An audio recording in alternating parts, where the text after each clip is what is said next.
My name's Gemma and this is my hair story.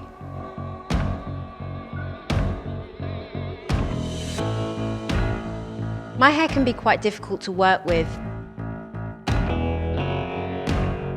It's just so thick and there's so much of it.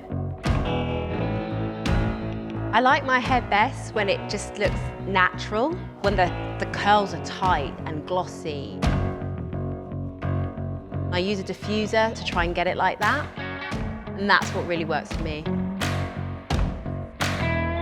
When my hair's at its best, it just makes me feel really confident.